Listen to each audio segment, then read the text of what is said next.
right, so let's do an example. That way you kind of can see what I mean. So our examples, all right.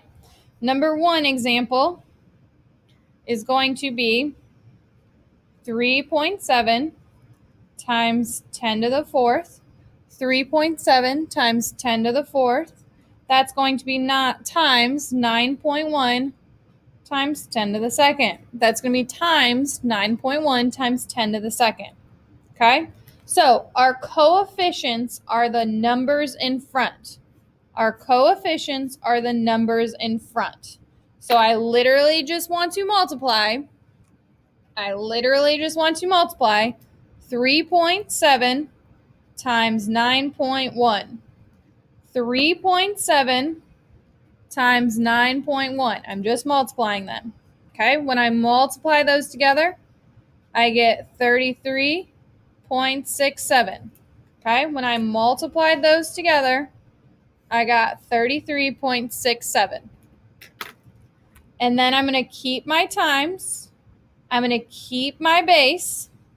And now I'm going to add exponents. So 4 plus 2 is 6. 4 plus 2 is 6. All right. Now, is this number 1 through 9? Is this number 1 through 9? It is not. So I put my decimal where I need it to go. I put my decimal where it should be. And from here to where it is one hump. From here to where it is one hump. That means that this would be plus another 1. That way the number in front of the decimal, is 1 through 9. That way the number in front of the decimal is 1 through 9. So my final answer is 10 to the 7th power. So my final answer is 10 to the 7th power. All right. And if you would have gotten like something like this to begin with, we wouldn't have had that extra step in here. All right. So example number 2. Example number 2 is going to be negative 4.4 times 10 to the 3rd power. All that is being multiplied by 6.0 times 10 to the 9th. 6.0 times 10 to the 9th. So again, we will multiply our coefficients. And again, I'm just taking a calculator and I'm doing 4.4, it's negative, times 6.0.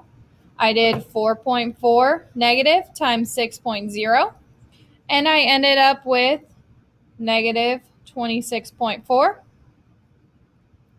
times, keep my base of 10, add my exponents. So 3 plus 9. Again, this is just your exponent rules, right? Multiplying the coefficients, keep your base, add exponents. So the 10 is almost like a letter. You don't know what it is. Okay? So 3 plus 9 is 12. Then you look at this number in front. It is, in fact, not in scientific notation because this 2 right here, this 26, is not between 1 and 9. It's not in 1 through 9. So I put my decimal where I want it. And I do just humps until I find where it started. And because I go 1 hump, I would add 1 to this. So I would get a final answer of negative 2.64 times 10 to the 13th. Negative 2.64 times 10 to the 13th. Awesome job.